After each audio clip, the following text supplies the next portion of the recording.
Muy buenas noches, estimado. ¿Cómo anda usted? Muy buenas noches, querido José. Qué enorme placer. Noche de viernes, no nos dan respiro. Se acaba de confirmar el relevo, como bien marcabas, del secretario de Política Económica de la Nación, el número 2 eventualmente, del propio Luis Caputo. A eso hablamos, Joaquín Cotani, y el relevo por José Luis Daza, ¿no? Es interesante igual, Paulino, viste que este tipo de noticias tienen como una connotación, si es en un escenario de crisis o de movimiento, que le da más fuerza. Hoy teníamos, te cuento una infidencia y le cuento a todos los que nos miran, el debate si tenía que abrir o no la home, ¿no? Si tenías que llevarlo como título principal. ¿Por qué? Porque la connotación de una noticia, ahora lo tenés y está abriendo el portal de lanación.com, pero si lo llevas ahí, da la idea de una importancia muy grande.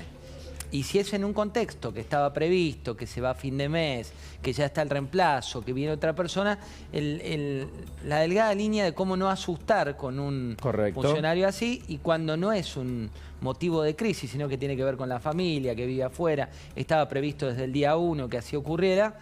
Decís, bueno, ¿cuál es la distancia que hay que tomar de ese título que asusta a muchos? Claro, porque en el medio se decía, bueno, muy cercano a Domingo Cavallo. Entonces, como Cavallo empezó a cuestionar algunos aspectos de la política económica, tal vez eso lo había eyectado. Está fantástica estas aclaraciones que vos hacés, como buen conocedor de estos temas. Después de José Luis Daza se dice, era el eventual ministro de Economía de Chile, hasta ayer nomás, en la última elección presidencial, si Katz hubiera sido presidente y no Boric. Integraba sus equipos técnicos, nació en Buenos Aires, pero es chileno, tiene una formación en el exterior, convivió con Luis Caputo en el JP Morgan, entre otros. La verdad que vi a Willy Laborda, a quien respeto y aprecio mucho, y vos también, colega nuestro aquí, hablar muy bien de él, y tiendo a comulgar por consecuencia por el respeto profesional a Willy, pero no deja de ser una cuestión que llama la atención. Alguien que estaba afuera, que viene a la Argentina, que estuvo a punto de ser ministro de Economía de un país vecino y que se incorpora a este gabinete como número 2 de alguien con quien convivió en la tarea profesional en el exterior, ni siquiera en el país. Sí. Digo por el conocimiento de los actores y demás, ¿no? De muchísima confianza. Recién Luciano Laspina también así lo marcaba, del ministro Caputo, y se da la realidad inversa a la de Cotani, porque Cotani tiene que volver con su familia y está, básicamente no desarmó en Estados Unidos donde vive, y en este caso tiene que desarmar su vida hoy por hoy en el país vecino para venir a la Argentina, y es en ese proceso en el cual se encuentra, y va a ser el tiempo, hay una ventanita de tiempo en la cual entre que desarma allá y asume acá, vamos a ver este tipo de gap, ¿no? Correcto. En el medio aparece la CIDE como revival en la historia argentina, ¿no es cierto? José, me parece que sí, ese es un tema no menor. La idea del gobierno de dejar atrás la Agencia Federal de Inteligencia y volver a la vieja CIDE. Neifer como señor 5, todo un misterio porque no tiene expertise en la materia. Es cierto, en general ahí ponen los de confianza, pero se habla de la relación, ¿no? Nosiglia, si vuelve un Estiuso o no, si eso es parte del acuerdo de Santiago Caputo. Está muy en ebullición el tema servicios de inteligencia, en la semana en la cual se habló de infiltrados en la marcha frente al planteo de la ley de bases en el Senado, con un gobierno que además eyecta al jefe de gabinete de ministros sin una explicación clara, y por lo bajo dejan trascender que era porque justamente utilizaba los servicios de inteligencia para espiar a los propios. Me da la impresión, José, que ahí hay cosas que vamos a tener que desanudar con el tiempo, y un prisma y un doble clic que vamos a tener que hacer, como dicen los chicos, respecto a qué está pasando en la inteligencia argentina, ¿no? Sí, y la experiencia demuestra que esa área tan compleja y tan sensible a la vez, no tiene margen para amateurs, ¿no? Digo, no, correcto. Si no son profesionales los quienes la lideran, y por otro lado quienes ponen en esa área, tenés muchos riesgos de vivir cuestiones que se han vivido en el pasado reciente, donde la función de esa entidad no se cumplió y el objetivo se volvió bastante peligroso en términos democráticos. El dólar rebotó un poco hoy. Eso es porque no alcanza con la ley base, porque la inestabilidad de la cual hablamos, con ministros que siguen siendo fusibles y un gobierno que está en gestación y recalculando y quizás con cambio de gabinete a la vuelta de Milei, ¿así lo ameritan pensar, o porque se desguazó la ley y porque no se sabe cuál va a ser el resultado finito en diputados? ¿Qué hay detrás? Porque parecía la mejor semana del gobierno, parecía que había fiesta nacional ayer, y hoy el dólar termina en 1.280, el contado con liquidación cerca de los 1.300, es decir, parecería que 1.200 es el piso, pero el oficial está apenas por encima de 900, con una brecha que está en el 40, y un gobierno que parece ralentizar la idea de la salida del cepo, pese a que el fondo lo pide, Y un poco en eso creo que habrán dado aquella conversación bastante cortés, por cierto, agradable, entre el propio presidente y Kristalina Georgieva en el marco de la cumbre del G7, ¿no? Sí, hay una cuestión de estacionalidad en algunas empresas del sector privado, algunas, no todas se ha anticipado ya el pago del medio aguinaldo, eso te da a determinado segmento de la población que tenga capacidad de ahorro, que tenga esas características, la posibilidad también ahora de ahorrar, hablamos de muy poca, de una minoría. Está bien, pero ir al blue a buscar dólares, digamos, exacto, en lugar de desprenderse para llegar a fin de mes. Sí, tenés una cuestión estacionaria y estamos hablando, obviamente, para los que nos miran, de un segmento muy limitado de la población, pero que la estacionalidad y la época dan, sobre todo en un contexto de medio aguinaldo en algunas partes del sector privado. Por otro lado, tenés también como contexto que lo que se empieza a dar, Paulino, es que la inflación se empieza a ralentizar, que es una muy buena noticia, yo le pongo como una de las principales noticias. Y hay que decirlo también, esto de hoy, hablando con el Ministerio de Economía, no es que esperan que este 4,2, que fue el último número, sea el piso del mes que viene, que eso va a ser una cuestión de relato para lo próximo. ¿Qué quiero decirte? No están estimando una baja de este 4,2 para el próximo mes y va a ser la primera vez que no vas a ver una curva descendente profunda. Hay que ver cómo la justifican y de cuánto es esa pequeña suba que se está estimando. Claro, porque el aumento de luz y gas le podría imprimir un aumento adicional a la inflación de un punto porcentual, ¿no es cierto? Con lo cual, por más que la dinámica de alimentos y bebidas sea a la baja y que esté en el 2,5, 2,8, 3 quizás, podemos pensar una inflación en torno al 5. Hay algunos que son un poco más optimistas, yo no lo tengo tan claro. En el gobierno son más optimistas. En consultoras es exacto el número que vos diste, lo estiman en un punto más de inflación. Correcto. En el gobierno hablan, cuidado que por ahí el 4,2 es techo, no sabemos. Pero más allá de eso, es verdad que vuelve a aumentar las prepagas, hay que ver qué pasa con el combustible en el mes de julio, pero en junio efectivamente volvieron a aumentar las prepagas. Menos, pero algunas aumentaron. En julio vuelven a aumentar con un poco más de fuerza. Y tenés el correlato de lo que está pasando en el interior, que también le pega en la economía regional, del aumento de boletos de colectivo. Por ejemplo, Rosario 9,40 desde hoy. San Salvador de Jujuy, a partir del día de hoy, también tiene un boleto de colectivo de 750 pesos. Acá en la Ciudad de Buenos Aires estamos lidiando con uno de 2,70. Se especulaba con que en mayo iba a costar 400. El gobierno clavó el freno de manos, dijo no hay licencia social para, pero se supone que en julio habrá un ajuste de aumentos de boletos de colectivos y de trenes, en el medio de la emergencia que el gobierno además decretó para el tren, tanto en pasajeros como en carga. Bueno, esa es la brecha federal que cada vez que uno habla de manera endocentrista, dentro de acá, de ambas centristas, digo, del tema de los colectivos y demás, siempre nos escriben de todos los lugares del país diciéndonos, cuidado que acá pagamos otro número, y es así. El problema de esto que vos estás contando es que esa brecha que hay entre Ciudad de Buenos Aires y Provincia de Buenos Aires y gran parte de las localidades del interior, el objetivo del gobierno nacional era tratar de eliminarla, ir acercándola. Si se te corre el arco de lo que pasa, por ejemplo, en Jujuy respecto a lo que ocurre en Buenos Aires, te va a llevar a que la corrección que tenés que hacer en Buenos Aires a futuro sea mayor, con un impacto, ahí sí, muy pero muy fuerte en lo que es la economía, sobre todo el segmento de poder adquisitivo medio y medio bajo. Respecto al paso de Milei por el G7, la recepción de Giorgia Meloni, ¿cómo jugó el gobierno, no? Con esa idea de, che, ¿no hay algo más acá? Más el frío saludo del Papa, que fue un poco frío el Papa. Él estaba efusivo, pero el Papa estaba como distante. Pero rompió un poco el molde, ¿no? Vos ves la imagen. Sí, es verdad. Él se acerca al Papa. Ahí está, mirá. Mirá. Yo la verdad que lo veo muy cálido, esta es mi opinión, al presidente de la Nación, acercándole. Muy cálido. Y el Papa no le hizo la cara que le ha puesto al apellido Macri, por ejemplo, ¿no? No, eso sonrió, es cierto. Pero venía de estar 1 hora y media solas con Kicillof ayer. Sí. Venía de sacarse una foto con la bandera de Aerolíneas Argentinas con los dirigentes sindicales. Digo, es verdad lo que marcá, José, pero en términos de gesto podría haber sido un poquito más efusivo. Hubo eso, nada más que eso, no hubo una bilateral. Y el Papa dijo ahí, delante de todos, criticó las estrategias que buscan debilitar a la política y reemplazarla por la economía.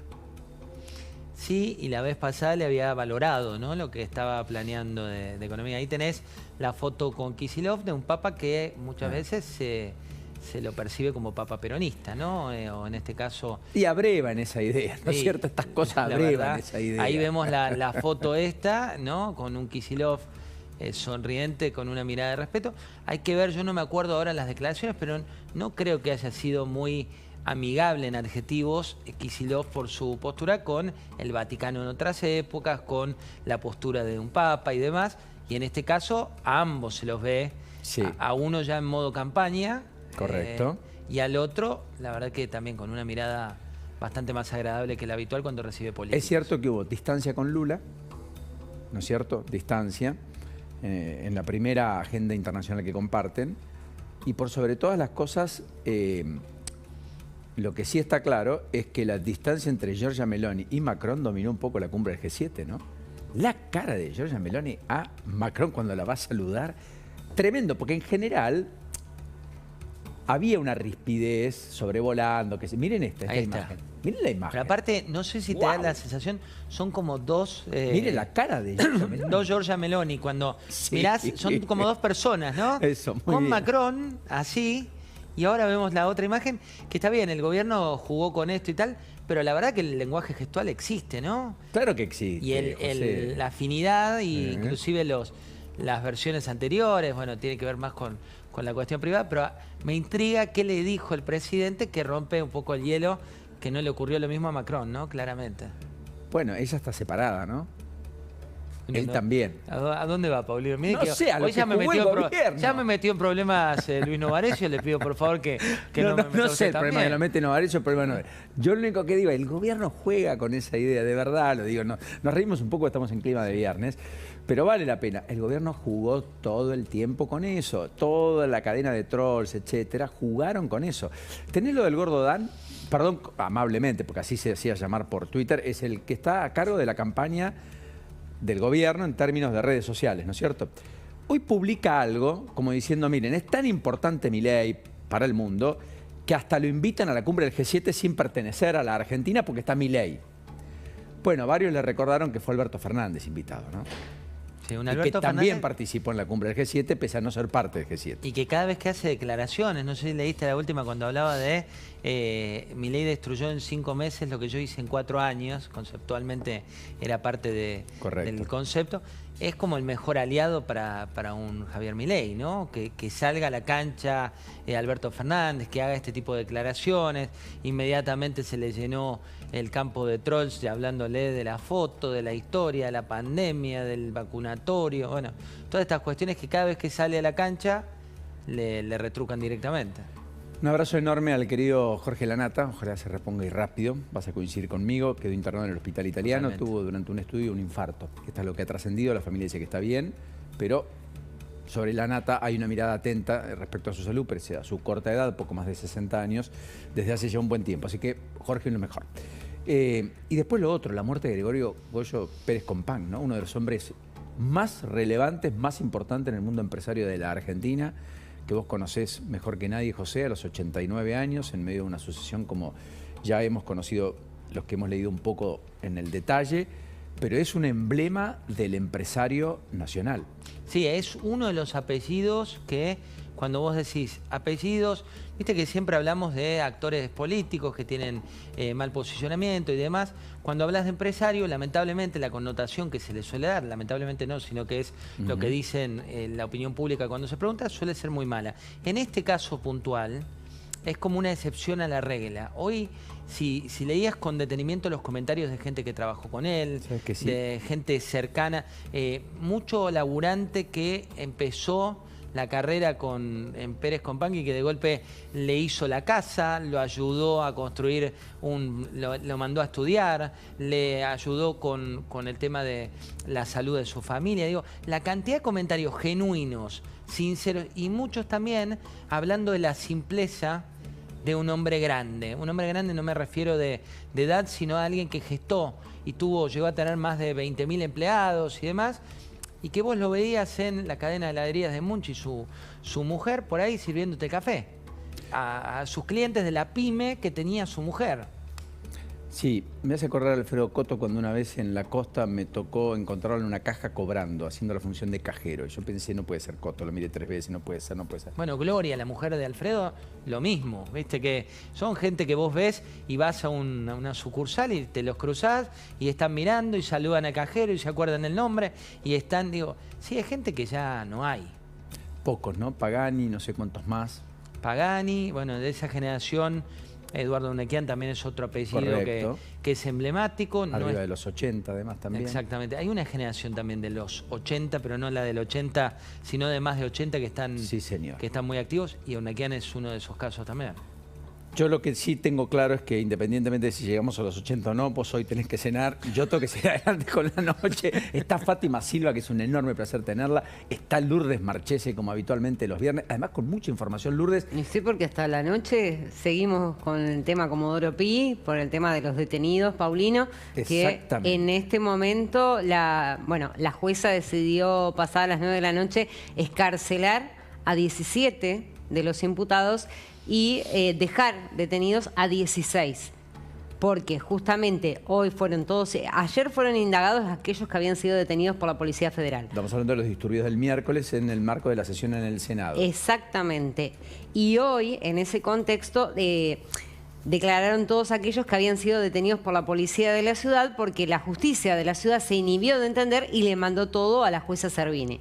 Entonces, duró todo el día la indagatoria desde muy temprano, hubo mucho movimiento, mucha seguridad también en Comodoro Pi, y de hecho ahora a la noche habían puesto un protocolo con 2 filas de policías en la entrada, porque había manifestantes afuera que no podían ingresar. Pidiendo por la libertad de los detenidos, naturalmente, que se supone, insistimos, casi la mitad va a permanecer en esa condición mientras se sustancia la investigación. Sí, 16 por ahora, hay que ver después, seguramente van a apelar a la Cámara Federal y a ver qué dice la Cámara Federal, pero los delitos que le pone el fiscal Stornelli son bastante graves, ¿no? Mientras tanto, Victoria Villarroel, la vicepresidenta en ejercicio de la presidencia, vale la pena decir que hoy recibió a varios de los jefes de bloque del Senado que acompañaron la ley Bases, entre ellos Eduardo Vichy, el dirigente radical, el presidente del bloque radical en el Senado.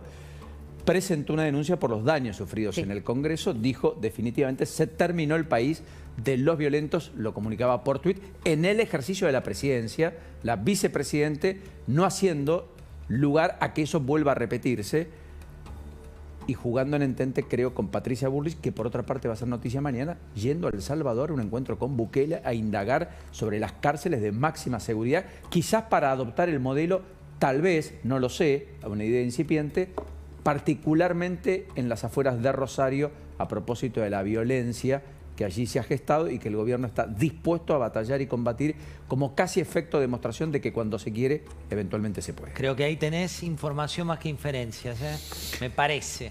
Querido José, un abrazo, como siempre. Abrazo grandote. Mucho gusto me da compartir los viernes con vos. Lo mismo digo. Buen fin de semana.